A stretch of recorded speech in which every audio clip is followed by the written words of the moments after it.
Hello, and you're all very welcome along to another episode of the Gaelic Statsman podcast. I'm your host, Matthew Hurley, and I'm joined here by Seamus Brady from An Cluiche to discuss this weekend's action. There is less games more than usual, but very important games. Obviously, the Munster Hurling Championship, the Leinster Hurling Championship coming to fever pitch. You have the All-Ireland Football Championship. There's a few teams starting there. First group games including Donegal, Tyrone, Seamus' own Dublin, of course.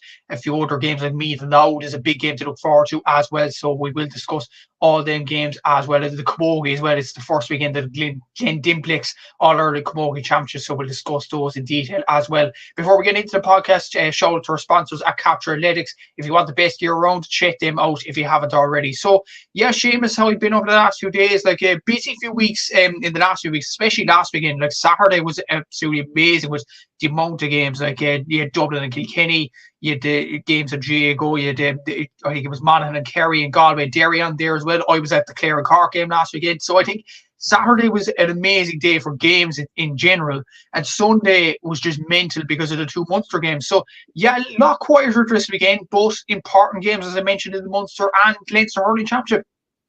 Yeah, absolutely, Matthew. Thanks for having me on again. Looking forward to jumping into another episode. You're right, less games, but more importance. I think there's serious no safety nets now. There's a lot of teams going into this weekend, and the championships could be finished. Like the Munster Championship is absolutely going down to the wire. I think if I'm right in saying this, correct me if I'm wrong, but I think Tipperary are the only team who have nothing to play for left. And even then, Tipperary would love nothing more than to ruin Clare's season. So definitely every team will have something to play for this weekend.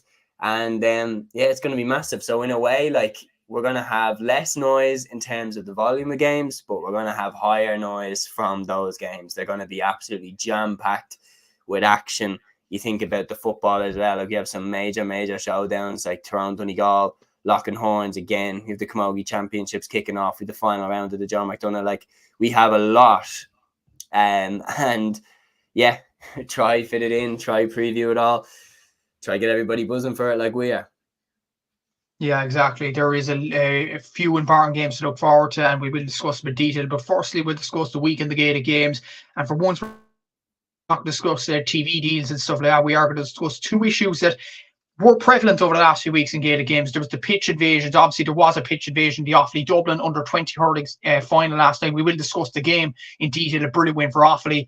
But there were two instances where the pitch were invaded by Offaly fans before the final whistle even blew in Portlaoise, which was quite concerning, and it could have been quite dangerous. Imagine if like Con Rock's shot actually went wide for Dublin and hit an Offaly fan. Like that would have been an absolute disaster in general. And even in the last few weeks, Limerick against Cork, that amazing game in Páirc Uí Chaoimh, and a lot has been lost of the size. Obviously, it was a brilliant win for Cork. It got them back into the Munster Championship. But there was an article written by Michelle McGlynn and Ishmael Costa on the Páirc Uí Chaoimh and the Páirc Uí Chaoimh game between Cork and Limerick in the Irish Examiner. She was saying a woman was hit with a flare in the Cork and Limerick match, and the woman said, "I just felt unsafe." And also, the Irish Examiner posted that there was a 60-year-old girl that was trampled on the post-match pitch invasion as well, which could have ended in serious damage to the girl. Obviously, it was injuries. There was nothing.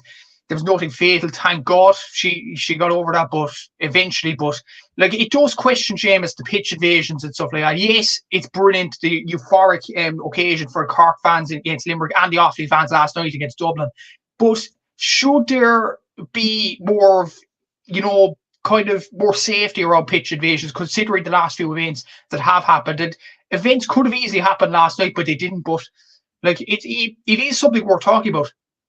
It certainly is, and you've summed it up pretty well. Like pitch invasions are and kind of have always been a very good way to express like the absolute joy, and like you look back particularly at the breakthroughs in the history of the GAA, and one of the best ways to sum up how much it means to the people is when the pitch goes from being empty to all of a sudden all the fans are on it within seconds. And like the All-Irelands of the 90s and the 80s and everything like that, when a captain lifts the cup and there's just a sea of their colours out in front of them on the field.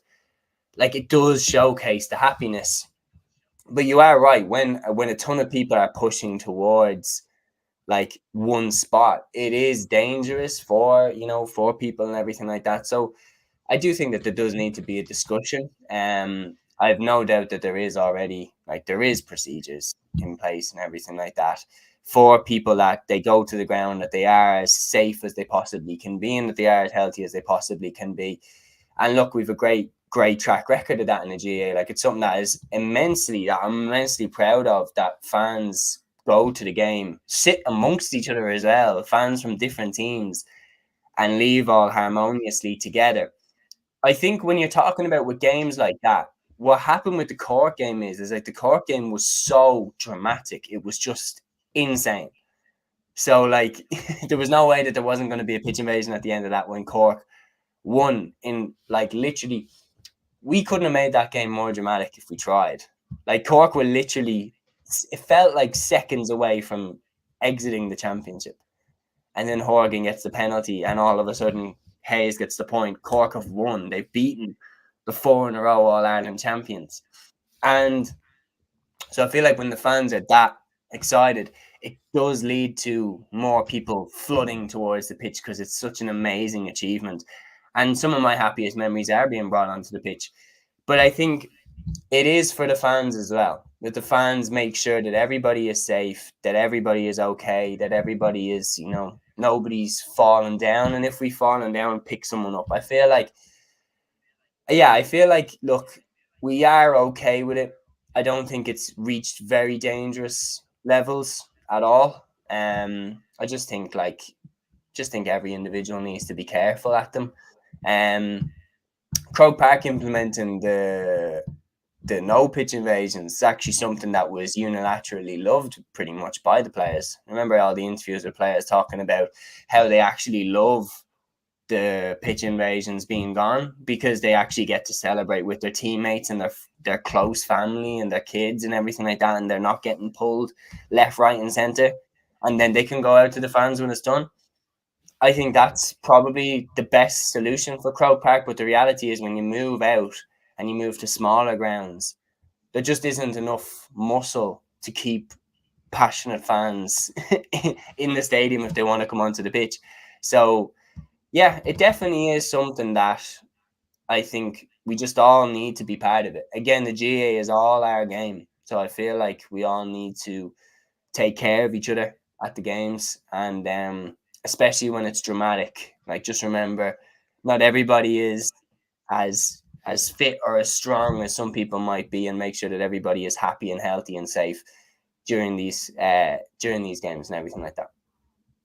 Exactly, so well said. And hopefully the fans that were affected, especially in that Cork and Limerick game, actually have got a full recovery, and they're on the main. And the same thing, the Offaly Dublin one game, as well, obviously, there was a lot of excitement. Yeah, the Offaly one, you saw how much it meant to them. I seen your Instagram post on it. When it's starting to encroach at the end of the game, again, that's something that we've seen for decades. Like, you go back to the 1990s. Do you ever hear Anthony Daly talking about Clare Limerick in 95? And he was saying that he was terrified that they were going to ruin it, that the Clare fans were going to come onto the pitch and the ref would order the game to be replayed. He was like, just stay off the pitch, please, for 5 more minutes. And then, of course, when the final whistle went, they were all pretty much on the pitch already. Goes back to the 70s where people were sitting on the sideline. It's always been something that we have managed very, very well. And I do think that we will still manage it well. Yeah, exactly. And hopefully. The ones affected, like there was an update on the girl that was affected, the 16-year-old girl that was trampled on the post-match invasion in Park Heath. And according to the Irish Examiner, the girl was left hurt and terrified, having fear for her life. There was also suggestions that two other girls, other teenage girls, suffered serious knee and ankle injuries in the terrifying episode. So hopefully people kind of be empathetic and things like that, and people will see that there are vulnerable people out there, and they will be more sensible once it comes to pitch invasions. But it will be something that the GA will look at, I'm sure, the next few weeks. The next bit on Week of the Gaelic again is ACL injuries, and this is piped up again this week because obviously there was the story with Paddy Durkin from Mayo, obviously suffering an ACL injury. Hopefully Paddy recovers sooner rather than later. But there was a tweet from Peter Scully on Twitter earlier that I wanted to bring up. Amy Mackin, who was another one that was just announced as an ACL injury.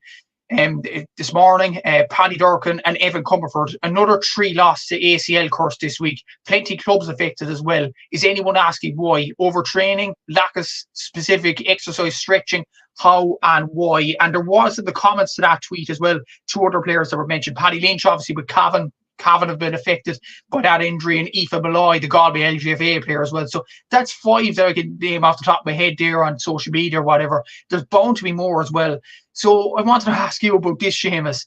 Is it because of the tight schedule? Or is it because it's overtraining? Or what do you think it is? Because it's a serious epidemic at the moment with these ACL injuries.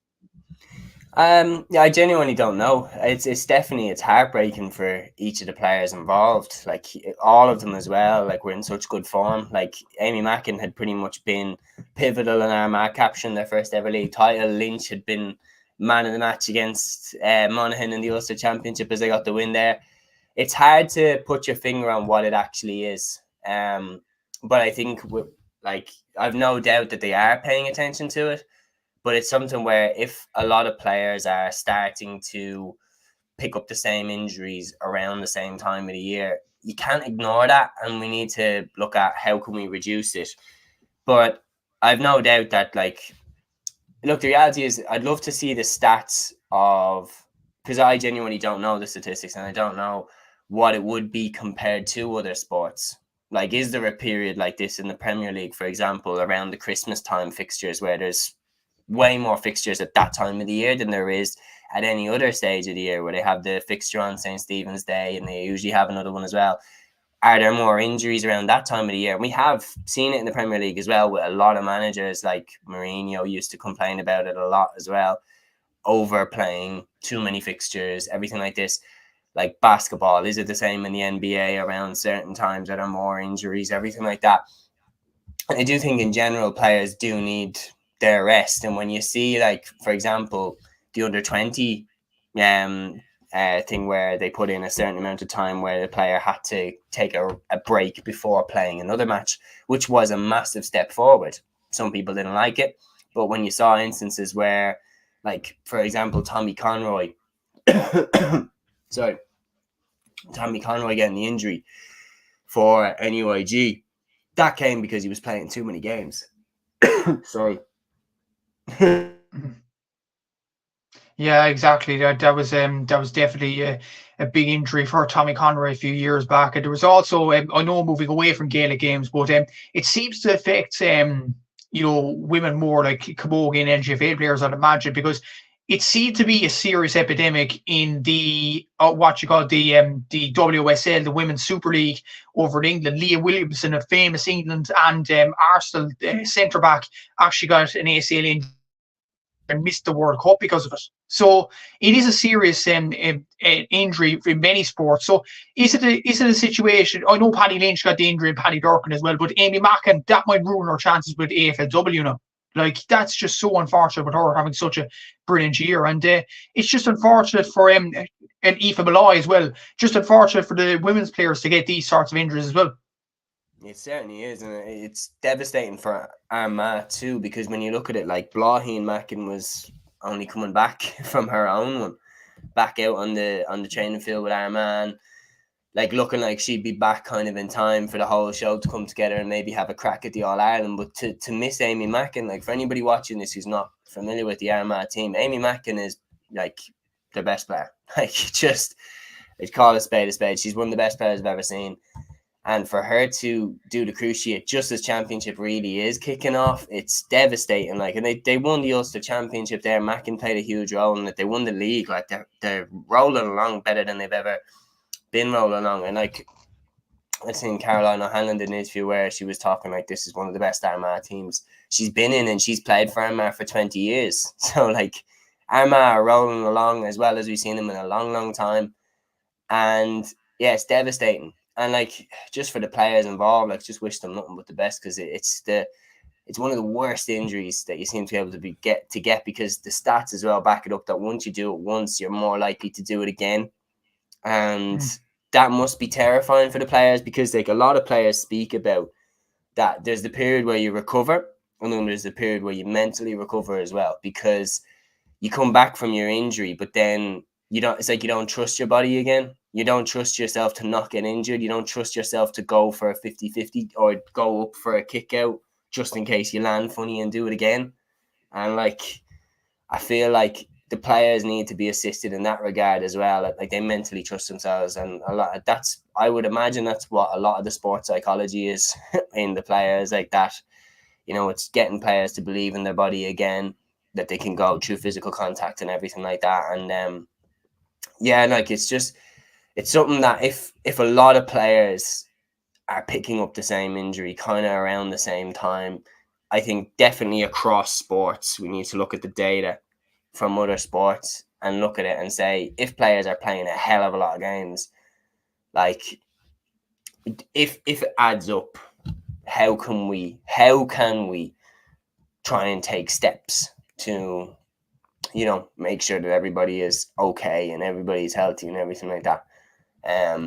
But for the individual players as well, man, I just wish them absolute best, because like you seen it off air when we were chatting, like the minute you said Amy Mackin did her ACL, like I was like devastated, because you telling me that was the first time I'd heard of it. And I hope she's all good. I know she's not great, but I hope she will be all good, and we'll see her back out on the pitch before too long.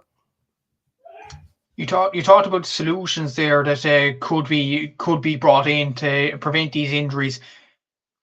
And we talked about the calendar so much in videos gone by, and banning the pre-season competitions and stuff just to give the players a bit of a break. Does something like that need to come in now more than ever? Because you see the players out injured, like Paddy Durcan, Paddy Lynch. These are major players in the All-Ireland Football Championship, as well as Amy Mackin, probably the David Clifford version of LGFA, let's be honest. Mm-hmm. Like, for them to get injuries like this, is it more of an onus now on the fixture organisers to ban these pre-season competitions because there's too many games? I would imagine so, but then there's also the questions of them, like, and obviously you can't point the finger at any one person, but I do think like that we taking steps in the right way with the no under 20 game and senior game, for example, in the same day. But then I would look at other things as well and say, like, managers bringing players back straight from the club championship, straight back into inter-county, like immediately after. Like, for example, the Derry boys are a good example of that. And that's not just Mickey Hart doing that. That was, Rory Gallagher did that. He brought, his absolute best starting 15 that he possibly could for a home game against Limerick, which realistically they would have won without the Glen boys playing. They would have still won that game. So you look at like Conor Glass in that instance and you go, he has been on the road. Conor Glass, Kieran McFall, Ethan Doherty, these lads have been on the road non-stop for a year and a half now, 2 years. And that's even then, like you look, for example, at like a David Clifford.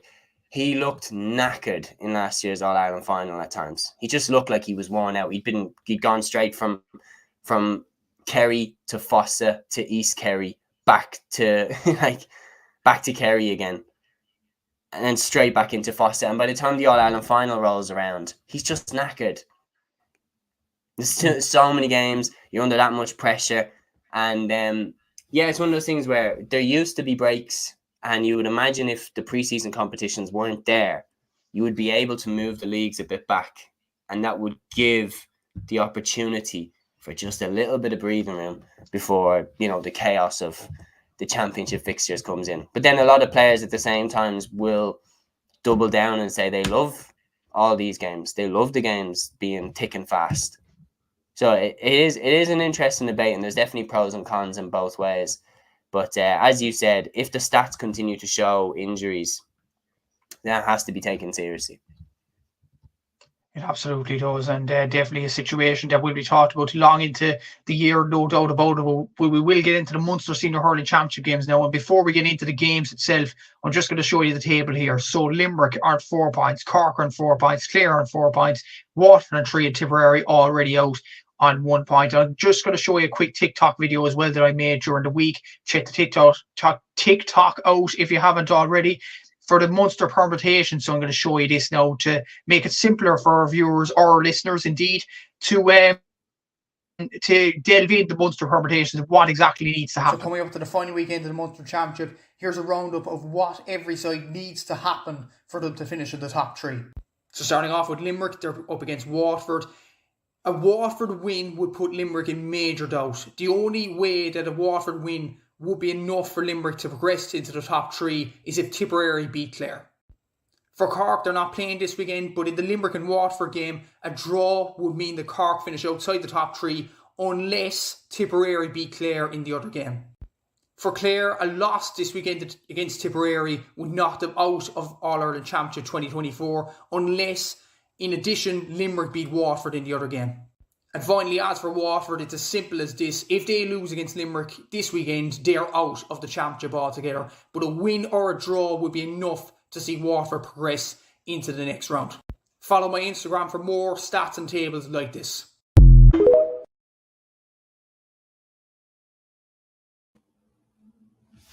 There you go. So, here, on to the games. Limerick against Waterford, 4 p.m. on Sunday. We'll discuss Clare Tipperary in a bit, but this game is on RT2 in the Gaelic grounds. Seamus, given the permutations that were just up there, do you think, is there any chance that Waterford topple the All-Ireland champions? You certainly know they're going to give it everything that they've got. And they've got a real fire in them, obviously, from the Clare game and from the 65. You can tell, like, Davy Fitz was absolutely heartbroken with it. So much so that he decided to do exactly what he said you shouldn't do last year on the Late Late Show. But he definitely was infuriated by it. And going into this game as well, like, you're looking at it and you're like, it is the final test, isn't it? It's literally as difficult as it could possibly be. You have to go to the Gaelic grounds and beat Limerick. Something that is really rare, especially in the game. Like, did Clare beat them there last year, or was it in Cusack Park that they beat them? Oh, it was in the Gaelic grounds. Clare beat them in the Gaelic grounds, but coincidentally enough, Cork had to go to the Gaelic grounds last year and get a win, and they were ever so close, but eventually lost that game. Yeah, that was the one where they had the 75% shot accuracy and still lost. Yeah, I remember that 130 they scored, and still, like, I remember thinking, like, wow, that's the level. That's the level you have to get to. I think what's ironic as well is Limerick scored as much as Cork scored this year to beat them. Something similar. But yeah, mad. Yeah. But going into this game, look, Waterford, as you said in the TikTok there, like, a really, really good explanation, by the way, hats off to you, is because that's how I learned as well. I watched it, that's how I learned the permutations. But basically, for Waterford, it is that simple. They just need to go and win. But also, Limerick are going to be going in with that mentality as well. I don't think there's any hope in hell that John Kiley and Paul Kinnock are going to be going, well, if we lose or draw, we can... They're going to be going in saying, no, put this to bed, win this game. We're not relying on anybody else or anything else happening. We are winning this game and getting through to the next round. And I think Cork will be absolutely delighted if that version of Limerick shows up. I think I'd imagine you're a Limerick supporter this weekend, Matthew. And then Clare as well, for a very, very rare time. You're a Limerick and Clare man. Yeah, definitely. So, but to be honest, like, even if as I said in the TikTok video, a draw in this game and a tip winning the other one, then Cork would go through. So, I don't know, like, I like one. Or would you rather Waterford went out? I like both counties, but I think in terms of winning the All-Ireland in the future, I'd rather if Limerick go out. And that's for an obvious reason. Because the time to knock them out, and I believe this, and I've believed it for such a long time, the time to knock Limerick out is Munster Championship hurling. If you don't knock them out now, they're only going to get stronger in Croke Park. So this is a major opportunity. It was Cork last year. Cork failed to do it, but narrowly so. It's Waterford's opportunity now to knock this Limerick team out. And if Waterford were to do that, this Waterford team would be thought about a lot differently than the start of the championship. 100%. And John Milan as well, I think you might have seen that. John Milan issued the plea to Waterford fans to make their way to the Gaelic grounds to get behind the team. You would imagine Waterford will bring a big travelling support with them. This is it. They have to pull out all the stops. That being said, Limerick fans will probably get behind their team as well. because Limerick are standing on the doors of history. Like they are this year, they can write themselves into the history books as the greatest hurling team that we've ever seen. They have that opportunity right in front of them. And to do that, they need to win this game. It's a massive, massive opportunity for Limerick, and Limerick fans need to play their part. So Limerick fans should be absolutely packing the Gaelic grounds to the absolute brim and getting behind their team. And yeah, I do agree with you. If Limerick get out of this game and they get out of Munster, I find it very hard to see who can, like, that they can be stopped. Cork look amazing right now, but there's something that when Limerick get to Croke Park last year, it was staggeringly easier for Limerick to win the semi-final and the final than it was for Limerick to win Munster. Like, Galway didn't put up that much of a test in the semi-final, and Limerick in the second half overran Kilkenny. That was the 2 games to win the All-Ireland. It was crazy that once they got out of Munster that they just seemed to cruise to the finish line. So I think with Cork there this year, and I think with the potential of playing Clare, I think it would be different. I think Limerick wouldn't have it easy in the final run-in. And I do think that there is something poetic in it that I think Limerick have to play Clare to finish this out. I think that, like, if you look, okay, they had the amazing game against Cork, but if you look over the last 3 years, their main rival has been Clare. And I would say, like, if we don't get a Limerick-Clare game in Croke Park between the two teams, I think it's somewhat of a shame. So I would imagine that's going to... I just have a feeling that's going to come at some point, and a rematch with Cork. I think if Limerick are going to win the All-Ireland, I could see them having to go through Clare and Cork to do it, which would be epic. It definitely would, and a comment coming in here for Fuel, which is the Irish for Meath, those for the uninitiated. Good surname, by the way, and good name on YouTube. Can Burns be this poor again? If he recovers his form, Limerick will do it. That's another question, actually. Dermot Burns hasn't been that good this year. He hasn't scored any from play. He's got 1-4 overall, I think it is, and that's all from frees. The goal he got was an absolute fluke against Clare, let's be honest. So, like, for him. You know what? I'm counting it for him. I still believe Aaron Gallant didn't get touch on that ball, but most people will argue with me there. But look, that's for stats and stuff like that. It's a story for another day. But the likes of Dermot Burns, the likes of Garrett Haggerty played well against Cork the other day. Cian Lynch is another example. It was very quiet against Cork the other day. Darragh O'Donovan's coming back into the deep slowly but surely. Will O'Donoghue. Is this the game where these sorts of Limerick greats come up to the fore again, if that's the case? Because they need to, coming up to this game against Waterford, because Waterford, as we very well know, will give it their all. They certainly will. And like, Davy will not allow them to do anything else. Davy will absolutely demand the highest level of dedication and commitment out of them, because that is the thing, is like, Davy's whole demeanour this year is that he's ready to fight. I mean, in pretty much every game that he's had. So I think the Waterford players will go there. They'll give it everything that they've got. And I think the main one that they'll be looking at is, I think they'll be looking at that Tipperary game as well.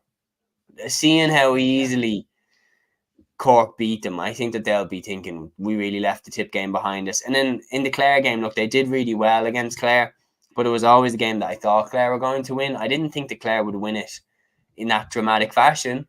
But Waterford did really, really well to constantly recover from the goals that Clare were scoring. Like, for Clare to hit 4 goals and for it to be in Cusack Park and Waterford still push it as much as they did, I think they deserve massive credit. And that does give me some hope going into the Limerick game. But it's Limerick. And Limerick always find a way to stay alive. I genuinely mean, like, they're just so hard to actually finish them off. They're so, like, this is what I was saying even on the GA hour, was like that even though Limerick lost to Cork, it was somewhat of a positive for them and Kylie and Kinnerk and everything like that, because they were saying that's how good you have to beat Limerick. And Cork still got the bit of luck at the end that, you know, Horgan stuck the penalty like that. Horgan didn't make a mistake. They were lucky that they had the right man in the right place to take it. Like, say that, I don't know, Pat Ryan had taken Patrick Horgan off or something, then who takes it? Then does Nicky Quaid save it? You never know. Cork did get a bit of the rubber to green, and they had to play the best hurling that I've ever seen them play to get over the line by 2 points in a half where Limerick played terribly in the first half. So, like, Waterford have been shown how high the bar is. And my thing is, Limerick now are in more danger than they were in the Cork game. They're in more danger. I think the bar is going to be even higher to win this one. So can Waterford go higher? I don't think so. I think Limerick are going to win. Is there a sense, though, like I think Limerick will win the game as well, and Waterford will ultimately be out of the championship, and the top three will be sorted regardless of the next game we're going to discuss. But is there an argument, considering the performance they put in against Clare, the bounce back ability in that game? They probably should have drawn that game, let's be honest. Yes, it was a 65, tied the Borca, it hit his hurl in the end, but Waterford, given that performance, that second half performance, they deserved a lot more from the game. Is that bounce back ability and the performance that they gave an indication that there's a change, Waterford? Because you look at this time last year and you look at 2 years ago as well, there seemed to be kind of a soft underbelly with Waterford. But this time there seems to be a team that bites back like a Rottweiler. Is that going to be there on Sunday against Limerick? I know they're one of the greatest teams of all time, but this Waterford team is not going to lie down. No, they won't, and they won't lie down the way the Tipperary lied down against Cork. Waterford are going to give it everything that they had. And like the one thing is that even when you look at last season and Waterford were in, the bad form that they were in, Waterford still were tricky for Limerick last year. They still were a bit annoying. Limerick couldn't really put them away and that I remember at the time, a lot of people actually took something out of the Waterford game. A lot of people were like, oh, well, Waterford did pretty okay against Limerick. Like, do you remember that kind of narrative last year? So, and Davey will have studied them. Like, Davey will absolutely have been studying the playbook and how he's going to get the best out of this team and how they're going to set up to face Limerick and everything like that. And Davey always has an unpredictable tactic up his sleeve. And I think Davey might be feeling a bit of pressure because if he gets 2 years with them and they fail to get out of Munster on both occasions, and you add in the fact that Ken McGrath, I think, looks destined to be the Waterford coach at some point, I think Davey will feel kind of breathing down the back of his neck a bit. Like, I think he'll be like, I'm under pressure here, and this could be my last game as Waterford boss. So I think he'll give it everything that he's got. I think the players will fight for him. I think we've seen that they will go out on their shield for him. But I think they will go out on their shield. I think they'll go down fighting. I think they'll lose by 4 points. I think Limerick will win. Interesting. I think it'll be about 2 points. I think it'll be very, very close, right till the very end. But Limerick will pull away and eventually win the game. Moving on to the other game, Tipperary and Clare in Semple Stadium, Thurles on Sunday at 4 p.m. Look at this, lads. RT News now. I was not going to discuss the game. I was going to discuss that it's on RT News now. Like, what's the next game going to be on? The Oireachtas TV channel? But look, to be fair, all jokes aside, it is good that they're showing the game on RT News. So it's a bit of thinking outside the box, and I love it at the same time. But anything other than the Clare win here, and we'll be shocked. Yeah, I'd be stunned. And like the reality is, though, is like sometimes it's just funny to just like Tipperary are in a state where they might just want to watch the world burn at this point, where they're like, and here we go. Let's just mess up Clare's season. Because if you like Tip and Clare, they have a real rivalry there. Tipperary and Clare really have a rivalry going back decades. And I feel like for Tip, the only thing that could maybe give them a little bit of a consolation is if they somehow threw a spanner in Clare's season. I think like that would actually make them quite happy. So I do think that if you look at Liam Cahill, he was broken in the Cork game. Like he genuinely on the sideline wasn't really geeing up his players any time that the camera cut to him. Anyway, I wasn't there in the stadium, but any shot of him, he was just kind of like, he just looked like he'd seen a ghost. He was just like, what is this? What's happening to my team? And then in the post-match interviews as well, he sounded like sad. He just sounded like he really, really upset with what he had just watched. And he said, I think it was an off the ball tweet that I saw where he was saying like, it's a very dark day for Tipperary hurling. And I was like, but it is. You got absolutely battered. You looked completely out of your depth in a Munster Championship where Tipperary are hurling royalty. You looked out of your depth.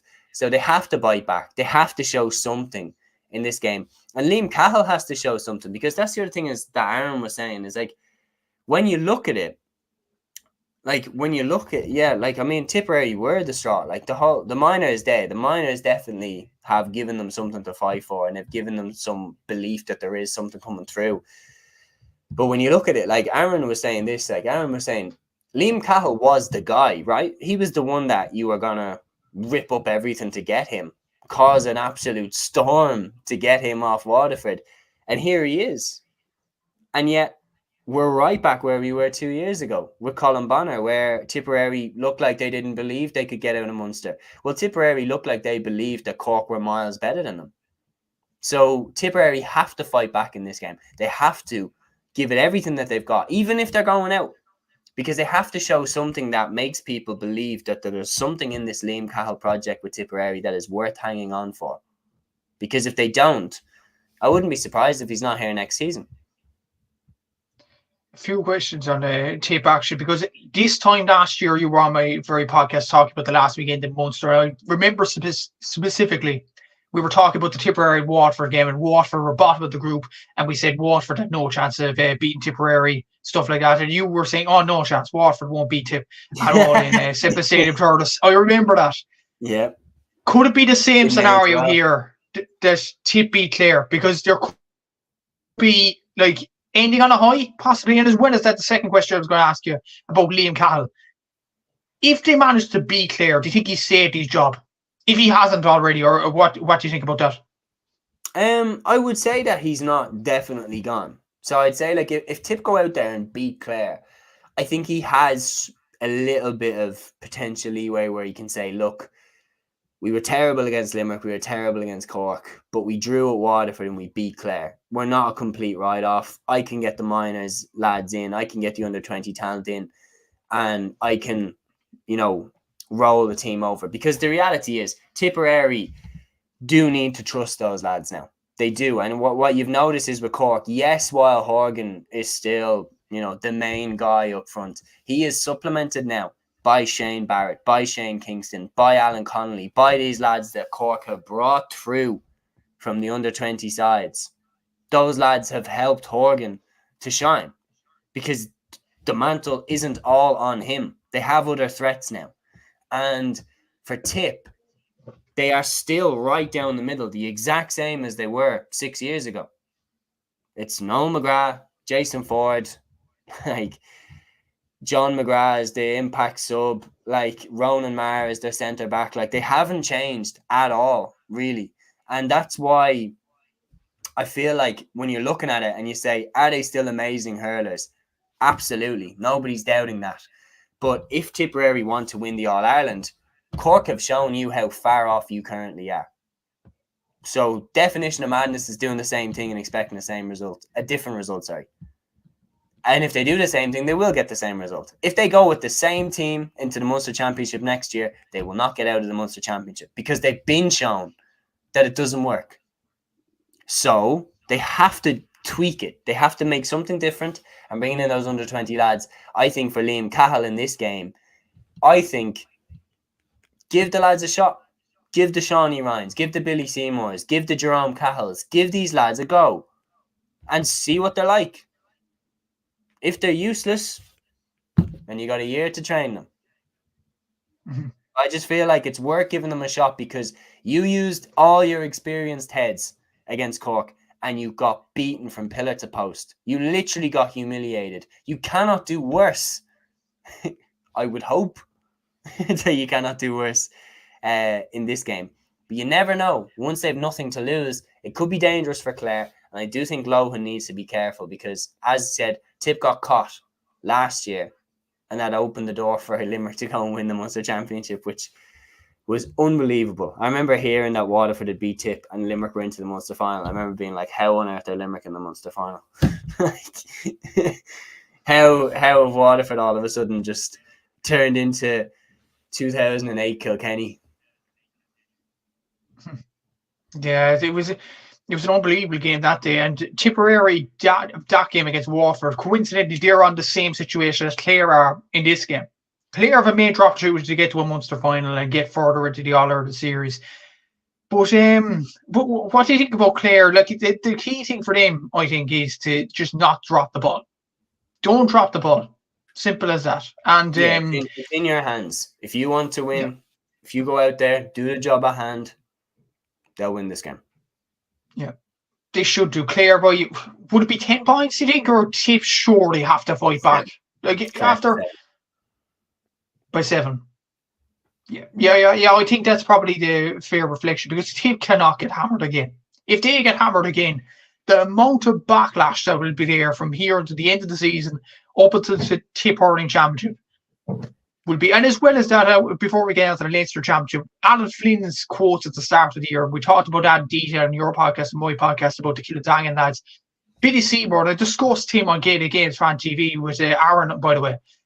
He scores 276 of the club championship. Surely he can't be a disimprovement to anything the Tip have on the field. So you're thinking, why isn't Liam Cahill picking this guy? He's proved it in the Tip Championship. He's proved it underage. So it can't hurt to pick him. Yeah, that's it. Like, and I feel like inside Tipperary, people would understand that a lot more. And like, don't get me wrong, there always is politics with who gets onto the county team. Like, there's only 15 spots, and sometimes the best players don't always get the spots in the team. And Flynn's comments definitely put an air of, I don't know, there was something where you were like, something's off with them. They can't really figure out what it is, but something's off. And I'd seen like Billy Seymour rip it up for years and not really get a run. Did always confuse me. And I remember like me and Luke, for example, every year since we started the pod, we always did this like list where it was 10 hurlers to watch, 10 footballers to watch. We put Billy Seymour in the 2022 one. And we put him quite high up the list. And then when we were making it for 2023, we were saying, yeah, we'll throw him in again. Surely he'll get the run this year. And then when we came back to do it with each other again in 2024, we were like, we could put him in again. Like he still hasn't got a run in the team. So I hope he does because he's a cracking hurler.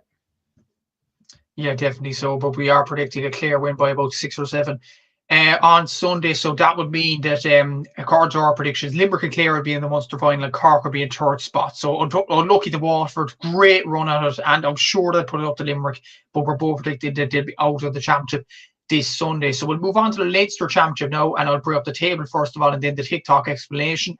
So this is the table. So Kilkenny are on 6 points, Wexford, Dublin and Galway all on 5. It's a mini league now, split into 2 really. Top 4 teams have a chance of making it to the top 3 or top 2 for the Leinster final. And the bottom 2, it's essentially a relegation playoff between Antrim and Carlow. And I'll bring up the permutations on my TikTok right now. So here's what needs to happen for every Leinster side that is in contention to finish in the top 3. Worth noting that the head-to-head rule is slightly skewed in this championship. If 3 teams are level on the same number of points, it goes down to the games that those 3 sides are involved in. So keep that in mind. Kilkenny are already in the top 3, but they can miss out on a Leinster final if they lose to Wexford and if there's a winner in the Galway-Dublin game. Wexford are out of the championship if they lose and there's a draw between Galway and Dublin. Every other scenario and Wexford are in the final 3. If Dublin lose to Galway, they are out of Championship 2024. And in addition, if they draw against Galway and Wexford beat Kilkenny, then Dublin are out of the championship as well. Galway progress if they beat Dublin. And as well as that, if they draw against Dublin and there's a winner between Wexford and Kilkenny, then Galway also progress. In terms of relegation, any other results than a Carlow win and Antrim stay up. Follow my Instagram for more tables like this.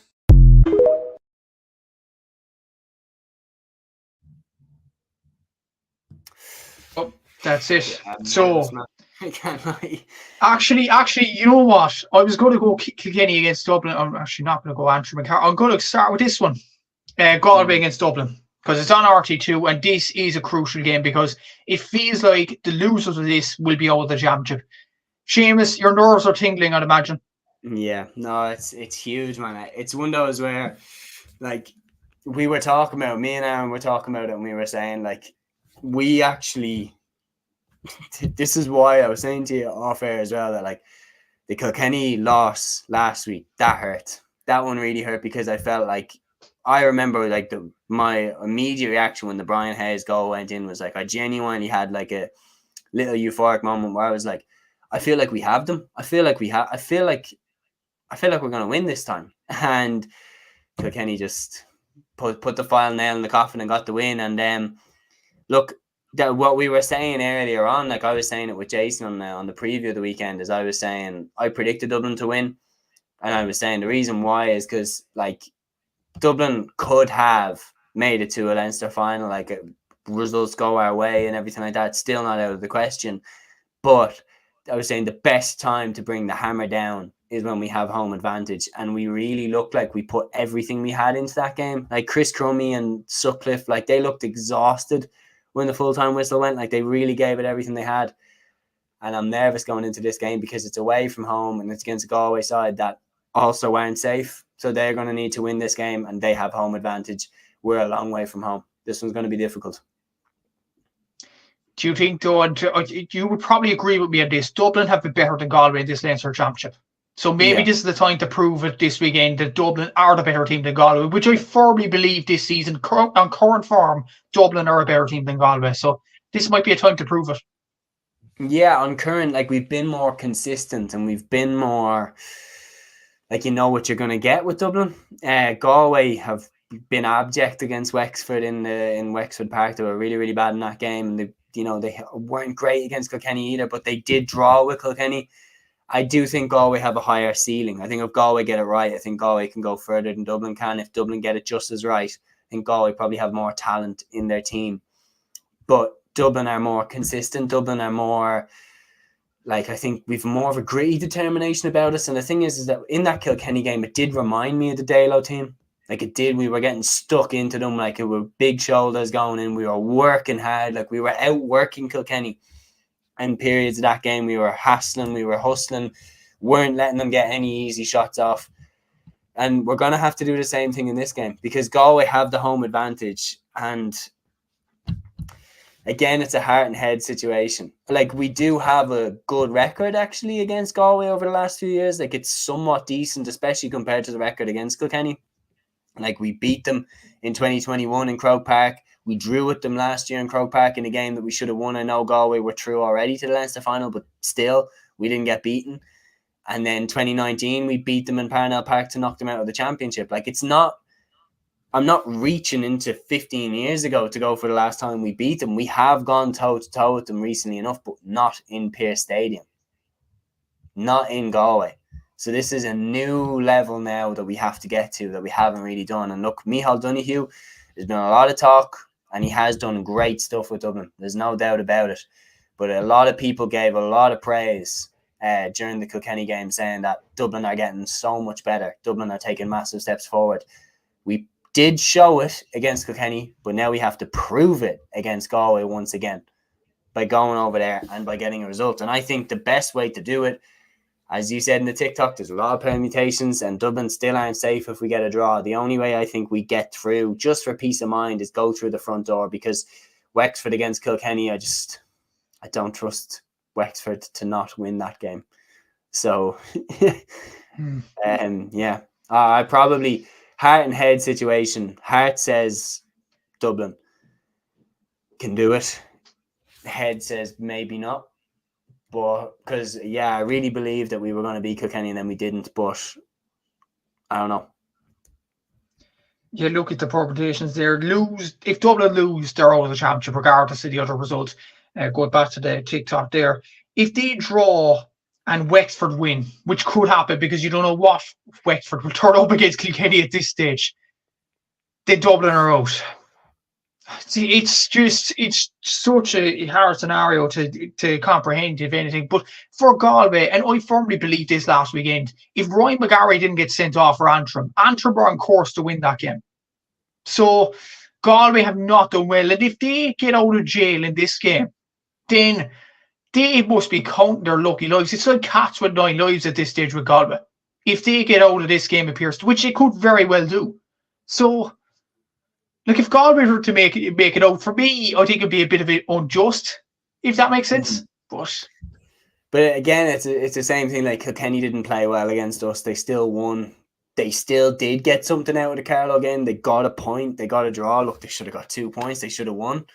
Like, if Kilkenny turn up 9 out of 10, 8 out of 10, they win that game, but they didn't. They turned up about 4 out of 10. And the reality is, Galway, if they still get out, it shows the talent that they have, that they could play this inconsistently and this poorly and still get out of a very competitive Leinster Championship, as competitive as it's been in years. I don't know what I'm going to listen to. I really don't. You see, I want to see that progress in Dublin. Like, over the last decade, it has felt like we've stalled a bit since Dalo left. We've kind of been one step forward, one step back every year. We seem to find a player just as we lose a player. Like, we find Donald Burke in the year that Paul Ryan retires. We find Conor Burke in the year that Liam Rush steps away. But if we can take that next breakthrough, I think it'll be massive for us. And I could just I don't see a lot of resilience in Galway. That's the other thing. Like, I don't see a lot of. I think if something goes wrong in this game for them, I think if Dublin get a run on them the same way we did last year, where we got the 2 goals, I could see us winning. Because I don't think that there's a lot of resilience in this Galway side. But I think with home advantage, I think they might just shade it. But I would be over the moon if we were to win it. But with home advantage, I think Galway might just shade it. I'm going to be a lot more optimistic for Dublin, Seamus. I think Dublin will win it by 2 points. I'm going to go for it. I just feel this Galway team, and I've said it before this podcast, I was proved right in the Wexford game. I was proved right. Galway are not as good as they were in recent seasons, and they're very, very inconsistent. They have performed poorly. Like, even against Carlow, like Martin I think it was a Carlow goal they got in the 51st minute. Carlow were 4 points behind Galway. And if Conor Cooley didn't get that goal then, Galway could have been in a sticky situation. That was at home in Pure Stadium as well. So I just feel like Dublin will get over the line this one. I'm going to go for a 2-point win for Dublin. So maybe I'm more optimistic than you. We'll have to see. But on to the other game there. Kilkenny against Wexford. Yeah, I think like both of these sides, in fairness, when you look at the permutations, both sides aren't in danger. They simply aren't in danger because of Wexford only need one scenario to happen for them to drop out of the top 3. Kilkenny are going to be the top 3 regardless. So it's to get to a Leinster final. So for that reason, I think Kilkenny should win this game. But I don't know what you think about that yourself. I wouldn't really be too confident if I was Kilkenny going into this game, because Wexford, as you said, do have, a slight gun to their head a little bit. If they lose this game and if there's a winner in the Galway versus Dublin game, they are out. So I think Wexford are in a position where their backs are against the wall. And I feel like Wexford will save themselves. I just think Wexford are going to win. I think Wexford, especially looking at the form that they're in now, they didn't mess about against Galway, got that win, bounced back from the defeat to Antrim up in Corrigan Park, which is, like, as was shown, Galway struggled up there. Dublin definitely struggled up there in the league. And I feel like in this game, Wexford, with the gun to the head, they're going to save themselves. I think Wexford are going to win. Interesting prediction. I'm going to go over Kilkenny in this one, so it should be a very tight one to call. But according to our predictions there, like, we're going for different predictions, aren't we? So look, we'll let the viewers and the podcast listeners decide on what permutations mean. But I think Dublin will beat Kilkenny, and Dublin will beat Galway, and Kilkenny will beat Wexford. But Seamus thinks the opposite. We'll have to see what happens on Sunday. As for the other game at the Leinster Championship, this is a simple one in terms of permutations. Antrim against Carlow in Corrigan Park on Sunday at 2 p.m. Not streamed anywhere, which is unfortunate, but they said about that the better. If Antrim draw or win, they stay up. Any other result, if Carlow win this game, they stay up, but they have to win. Can Carlow do it, Seamus? Oh, if it was in... This is this thing that is difficult to talk, is that if it was in Dr. Cullen Park, I would say yes, it's in Corrigan Park. Corrigan Park seems to always give Antrim a few extra points, makes it more difficult for teams going there. No, I think Antrim are going to win. I think Antrim have, they're a bit more experienced at this level. Gleeson has kept them up last season. They do have more experience in the Leinster Championship in recent seasons than Carlow do. Carlow have came up and give it a hell of a crack. no win to show for it, unfortunately, and what a result it would be if they were to win it. But Antrim have shown now in the past few seasons, like when they beat Westmeath last year, that they can save themselves when it really comes down to it, and I think that they will probably do it again in this one. So yeah, I'm predicting Antrim to win that game as well. So Antrim to stay up in Carlow, unfortunately for them to go down back to the Joe McDonagh Cup. In terms of the Joe McDonagh Cup, look, we'll show the table, we won't show the fixtures because it means absolutely nothing this weekend. Laois and Offaly are in the final, Meath are relegated, so this weekend's fixtures, if I could stop the ticker there, it is down against Offaly. Time to be decided. I have to double check that time, but the time wasn't decided at the start of the week when I did these. Kerry against Meath at on Saturday, the 25th at 1 p.m. and Westmeath and Laois at 1 p.m. on Saturday as well. And it's the Kerry Meath game that will be live on Clubber. So what do you think about this shape? To be honest, like, it's hardly worth a while predicting these games. Probably Offaly, maybe even Kerry and Laois probably to win those games, but Laois and Offaly in the final deserved. Yeah, no, they've been the best. They've been the best two teams in the competition this year, no question about it. Laois have come out like they've had a score to settle with the Joe McDonagh Cup this year. They've really put teams to the sword. And a final, somewhat of a derby between Laois and Offaly, like the two of them, obviously neighbours right beside each other. I think that'll be a very interesting Joe McDonagh Cup final. And like for the two of them to square off in Croke Park with silverware on the line, there'll be a very good atmosphere there for that final. Definitely will be, and it should be a very good atmosphere, as you said there, Seamus. So we'll move on to the under-20 in the Camogie now before we get on to the football. So the under-20 last night, obviously on the Wednesday night, Offaly 118, Dublin 115, and the Leinster under-20 hurling final. Adam Screedy scored 9 points in this one. Shane Breatney got 1-1. A brilliant win for Offaly and their second Leinster title in a row. And Dublin, unfortunately for you, Seamus, losing this. But Offaly under Leo O'Connor, another step in this underage journey. It's absolutely incredible. Minor champions in 2022. And with this group of players have now won 2 under-20 Leinster titles in a row. Yeah, no, they're doing amazing stuff. And like, it's brilliant to see because it's very much evidence that you cannot ignore that Offaly hurling is getting better and better. And when you see the senior team making it to the Joe McDonagh Cup final, if they're up in the Liam McCarthy Cup, like, it could be the perfect storm to bring Offaly hurling back to what it was. And as you said, you saw the scenes, like you saw how much it meant to them. Adam Screeny as well leading the way again. Like, fella's a superstar already, and he's carrying that mantle quite well, to be fair to him. And like, yeah, incredible scenes, and it's great to see because Offaly are hurling royalty, and hopefully we'll see them back where they belong now at senior level very soon. Exactly. So, and they'll be in the final of the under-20 championship on the June bank holiday weekend against the Munster champions. The Munster champions will be decided on Friday evening in the Gaelic grounds in Limerick at 8 p.m. on TG Car. Tipperary against Cork. Tipperary finished top of the Munster round robin group. Cork had to get through a tight semi-final against Clare last week. When these sides last met, Tipperary won this game by around 10 or 11 points. Sendon Butler scored a hat-trick in this game between the two sides in Semple Stadium. But Cork, they won the All-Ireland last year. Ben O'Connor is still the manager, the guy from Middleton or Newtown Chandram. He is an absolutely brilliant manager. There's no doubt about it. And you also have William Buckley performing well for the St. Bimbars club for Cork. Sendon Butler there for Tipperary doing really well. Dar McCarthy, who was part of the NINA CBS Hope and Cup, or the Tipperary school team, very good in general. Dar McCarthy, that is, so is Paddy McCormick. So they have very good players, Tipperary, all over the pitch. Tipperary are probably favourites for this, Seamus, but Cork, look, who's to say it won't be the second year running in the under-20 that we will have an Offaly and Cork final? So it should be a close one to call. Definitely will be a close one to call. Like, it's two great teams. Tipperary need this. No question, Tipperary need this with the drubbing that they receive from Cork at senior level. I think that will probably fire them up a lot. But as you said, Cork have a little bit more experience. But I think the fact, like, look, Tipperary beat them, as you said, handy enough, and they played quite recently. So have Cork closed the gap enough in such a short period of time? Probably not.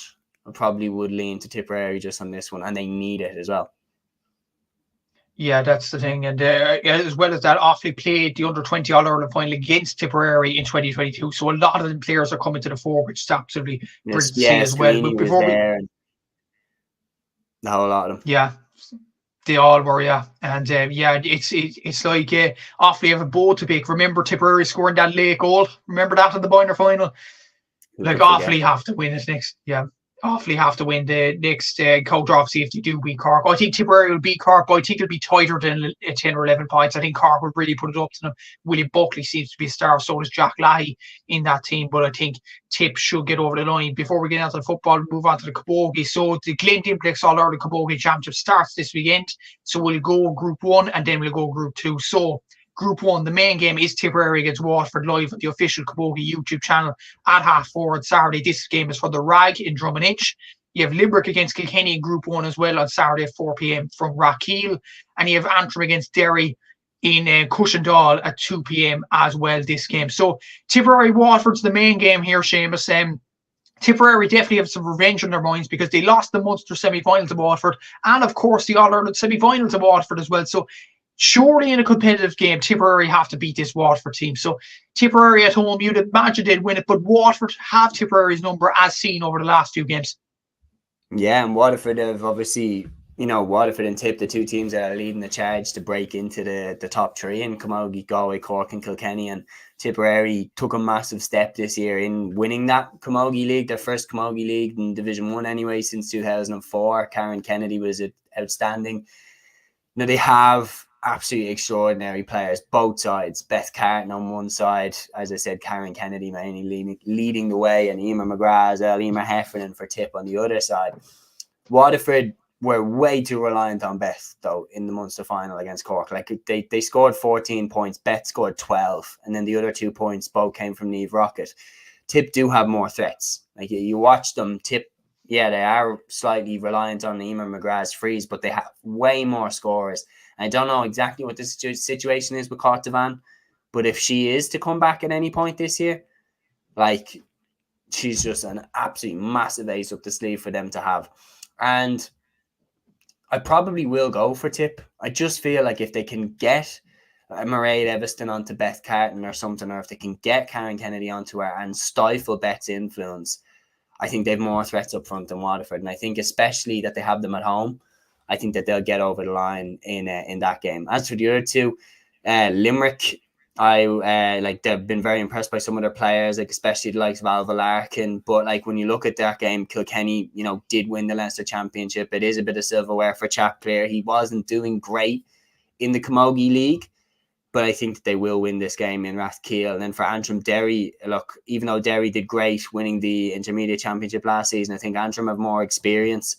And I would fancy Antrim to take this one, especially given the fact that it is in Cushendall. They have the home advantage. Yeah, exactly. I'll predict all the same results as Seamus there in Antrim as well. Roisin McCormack, that'll be a key player to have in the Antrim team. And moving on to Group 2, we have the All-Ireland champions back in action in the All-Ireland Championship. You have Cork against Wexford in Páirc Uí Rinn at 2 p.m. on Saturday. You have Dublin against Galway on Saturday at 2 p.m. from Parnell Park. Really looking forward to that game, actually. And Clare against Down from Cusack Park Ennis at 1 p.m. on Saturday. So I think we both agree that Clare should hammer Down. That's probably going without saying. But the other 2 games, Dublin-Galway especially seems to be a close one because Galway have lost a lot of players. Yes, they got to the league final and have Niamh Mallon in from Down team, which is a big coup for them. But they've lost Sarah Derva, they've lost Shauna Healy because of family commitments.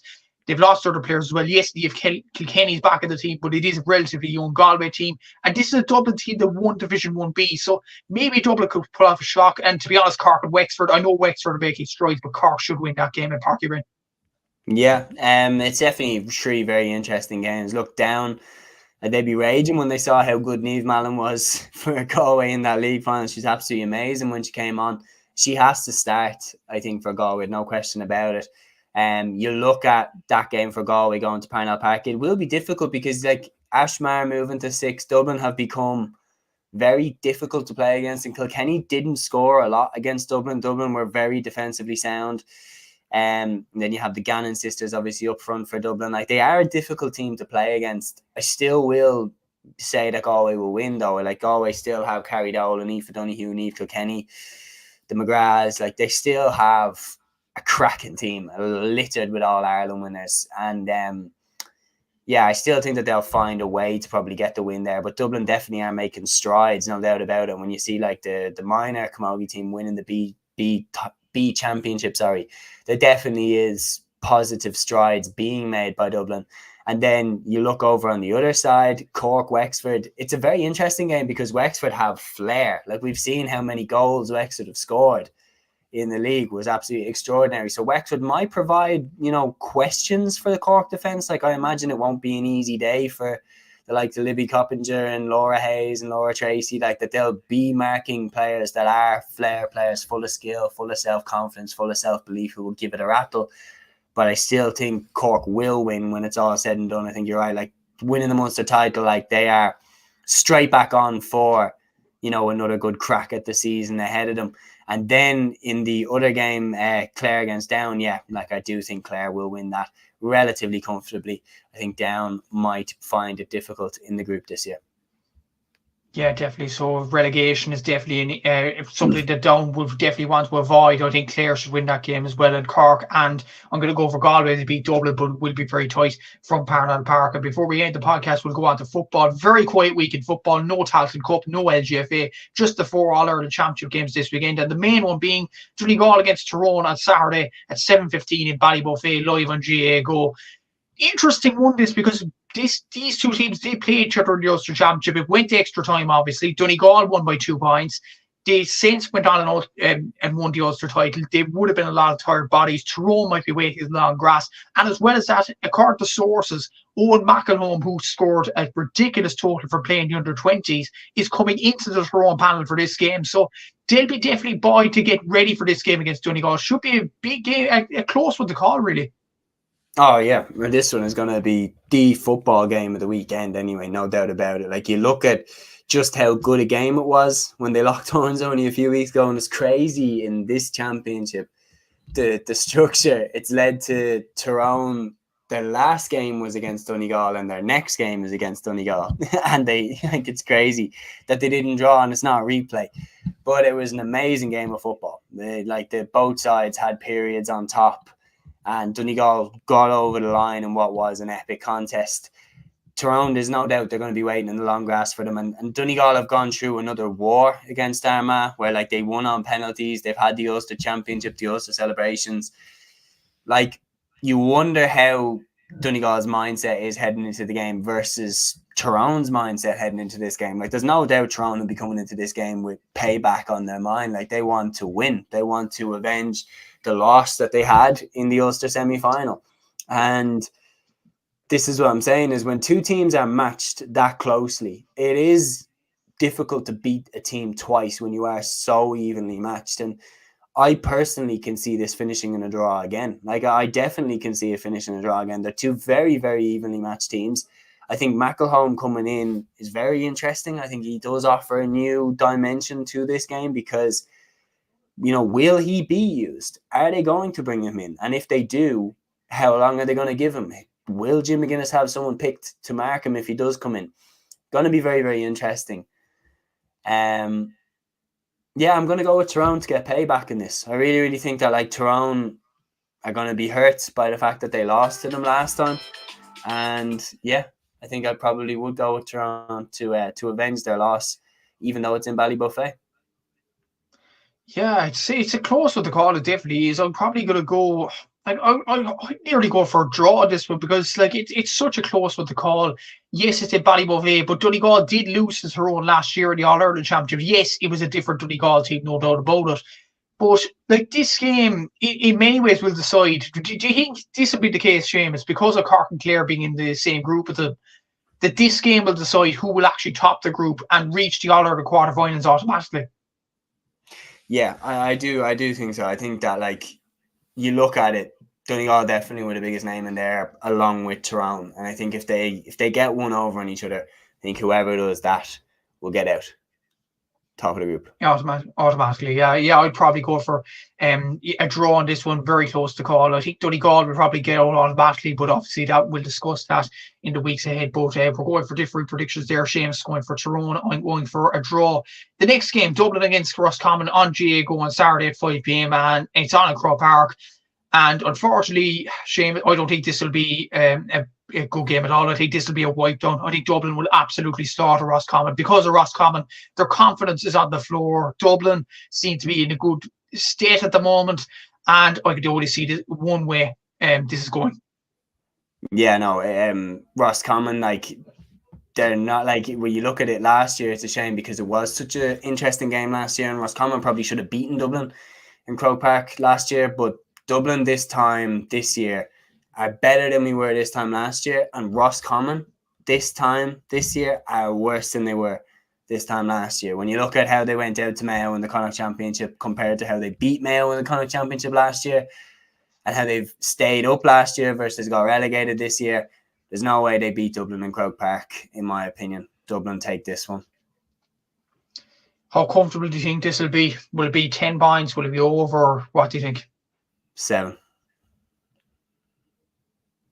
Interesting. I just feel like Dublin are on smoke now. I feel like we have to make a statement after the Leinster Championship. We have to, say, look, we were struggling against Louth for long periods. That's not the level that we're at, and we need to put that right. Is there any way Roscommon can win this game? Is there any loophole that they could get to win this game? I know it's in Croke Park and I know they're the underdogs, but is there any way they could trouble Dublin? They can. Like, they definitely have, good players. Like Ben O'Carroll, Brian Stack. Like, Ben O'Carroll is as good a forward as you're going to find. Enda Smith is as good a footballer as you're going to find. But when you look at the league, and Dublin were in bad form in the league, Dublin still beat Roscommon in the league. I don't see how they come to Croke Park and beat Dublin in the Championship. Yeah, I'm going to go for Dublin. So is Seamus in this one. We'll move on to the next one. Louth against Meath in a scheme and Monaghan at 5:30 on Saturday. Shame this isn't shown, but we'll discuss that can be discussed another day, I'm guessing. But this game is so crucial because whoever loses this is essentially on the back foot. And this is a chance for Meath to bounce back with that hammering against Dublin. But Louth showed on the Leinster final that they're well capable of performing well in this All-Ireland series. Yeah, no, they certainly are. Like, and they definitely came to Dublin with a game plan of how that they were going to win. They pushed Dublin all the way, and it's interesting. Meath didn't. Like, that's what I'm saying about Louth. Like, Louth came to win, Meath didn't. You saw, like, Meath were very accepting that it wasn't going to go their way. Louth were absolutely dejected at the full-time whistle. They really felt like they had a game plan which could take them to the victory, and you couldn't blame them when you saw how close they came. Going into this game, I do fancy Louth to finish second in the group now after seeing how bad Monaghan were against Kerry. And so I'm going to go with Louth to kick that off with a win. Do you think it'll be comfortable, or do you think Meath will put up a test of this one, especially in the ski? That is essentially a neutral venue. I do think Meath will put it up a test. Like, I do think when you look at the league game, Meath did get the win, but like Louth missed so many chances. And I do think Meath will go into this game believing that they will win, and like they have the players. But I probably will shade it to Louth just on form. I said Meath will be dark horses at the start of the year. I'm going to stick believing them. I'm going to go for Meath to win this one. But Louth put up a massive test. It will be a close one to call, but I'm going to go for Meath to win that one. The last game of the weekend is Armagh against Westmeath. Yes, this game is on Saturday at 6 p.m. in the Athletic Grounds. Armagh, after losing an Ulster final, their next opponent, Westmeath. Where have we seen this before? In the Athletic Grounds? Last year. Yeah, exactly. Yeah. But to be honest, Seamus, considering Westmeath lost to Wicklow, I think this should be comfortable for Armagh. But do you see any way? I think we're both predicting Armagh to win it.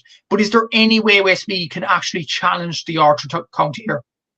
Yeah, there definitely is. They challenged them last year, and like the reality is, Armagh usually make it difficult for themselves. Like Armagh made hard work out of Down. Westmeath beat Down in the Division 3 final. So I actually think that Armagh will win this game, but I think they're going to win it by no more than 3 points. Like, I think Westmeath will make it scrappy for them. I think they make it difficult. They will have had a lot of time to think about that Wicklow game, and I think they're going to want to make a statement. I think that they will come with a game plan. They'll try to win it. I don't think they will, but I think they'll make it very difficult for Armagh in the process.